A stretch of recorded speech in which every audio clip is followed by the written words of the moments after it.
Hi everyone, it's Adriana, and today I'm going to be showing you how to make hot cocoa bombs in the shape of ornaments.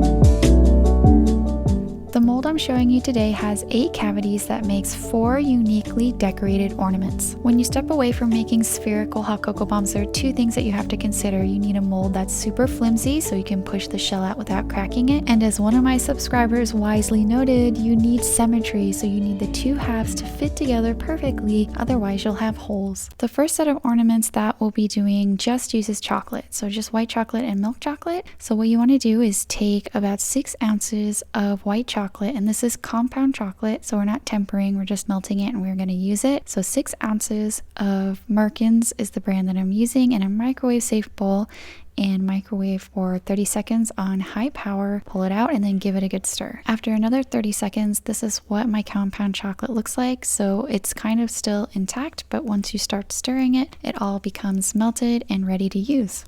So we're going to make 2 completely white chocolate ornaments and 2 milk chocolate ornaments with a little bit of white chocolate for the design. So I poured about 2 or 3 tablespoons of this chocolate into a piping bag. You can definitely use a zip top bag and just cut off the end. This piping bag was a little bit overkill because it was too big, but you're just going to need that much to pipe into the mold.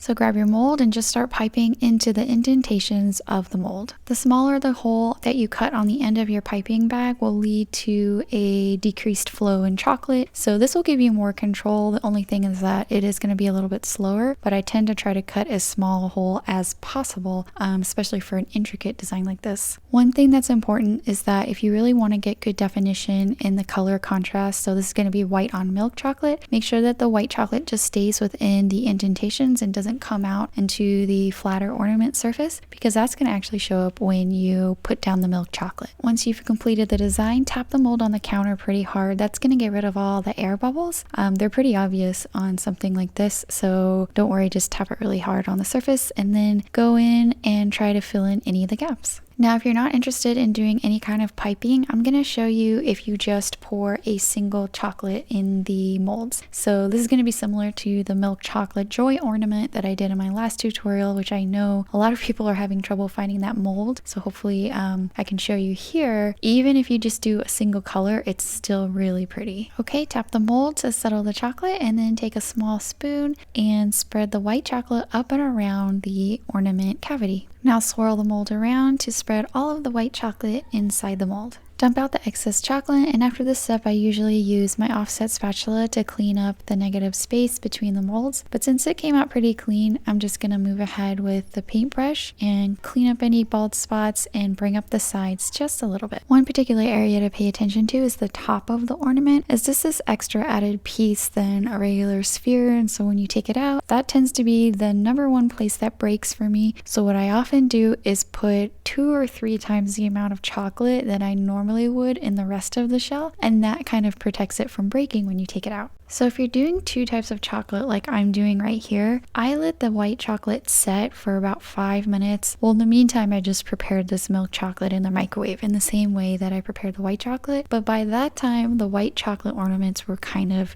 set. They weren't completely firm to the point where you'd want to take them out, but they were definitely starting to crust on the outside. And so when I overturn this mold, by having the chocolate a little bit set on the white side, I'm not going to plop any of that white chocolate out. So you can either do all of your chocolate at once, or you can do it like I'm doing here with the white chocolate first, then the milk chocolate. Just make sure that you allow a little bit of a setting period in between the flipping out. Alright, so it's the same thing. Use the back of the spoon to push the milk chocolate up. Concentrate on covering the top of the ornament very carefully. Flip out the excess chocolate. Then use your paintbrush or your little spoon to cover up any bald spots, and definitely bring up those edges so that they're not as thin, and give that top part of the ornament at least 2 or 3 coats of chocolate. Once you're done, place the whole mold in the fridge for at least 5 to 10 minutes. Once they're very firm, remove them from the fridge and then remove each half from the mold. So what you want to do is press the back of the middle of each hemisphere, because that's typically the thickest part of your ornament or your sphere, and that will allow you to kind of peel the silicone away from the chocolate and not the other way around, because if you peel the chocolate out of the mold, you end up breaking it. For the second set of ornaments, I'm going to show you how to add a little bit of color if you wanted to. So if you wanted to use something like candy melts, which is already pre-colored, really easy to use. And since we're using such a small amount,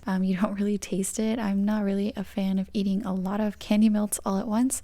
So for intricate piping work like this, it's really perfect. So I just prepared some parchment pastry cones with green, blue, and red candy melts, and we'll pretty much do the same thing. We'll just switch up a little bit of the colors and give all the ornaments a really festive look. And just like the ornaments that we just completed, make sure that you don't overflow the cavities or the indentations for the colors, because that'll bleed out into the background color and you won't get that defined look.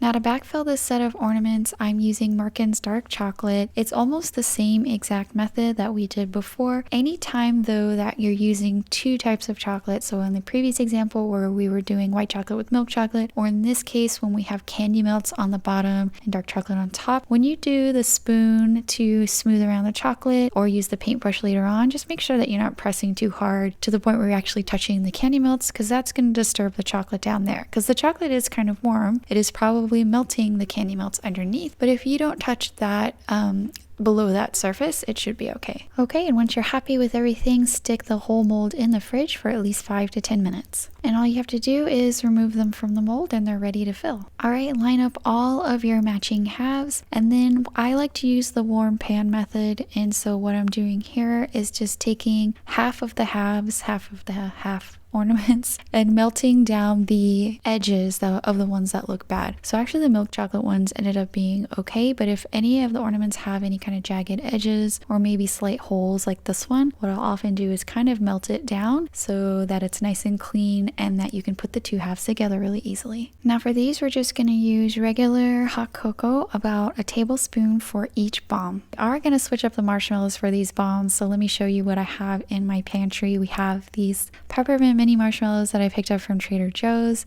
We have these twist mix yummallows. They're just twisted. They look really cool, but they taste just like regular marshmallows. And we have these. These are stuffed puffs. They are amazing. You can thank me later if you've never had them before. Essentially what they are marshmallows with chocolate stuffed inside. I don't know why anybody didn't think of this before, but I'm going to attempt to put this inside a bomb because it's like a surprise inside a surprise, if that makes sense. Surprise squared. All right, then once you're done with filling your bombs, go ahead and take the empty half of your ornament, melt it on your slightly warm pan, and use that melted chocolate to weld the two pieces together. And you got to match these up, but it's pretty easy where they should fit. So just match them up and then kind of hold it and they should stick. You can definitely decorate them after they're assembled if you have some glitter that you want to paint on. I have these Wilton candy markers. They're actually made specifically for drawing on candy. So I'm just going to color in the stars on this white ornament just to show you that if you wanted to do something like that,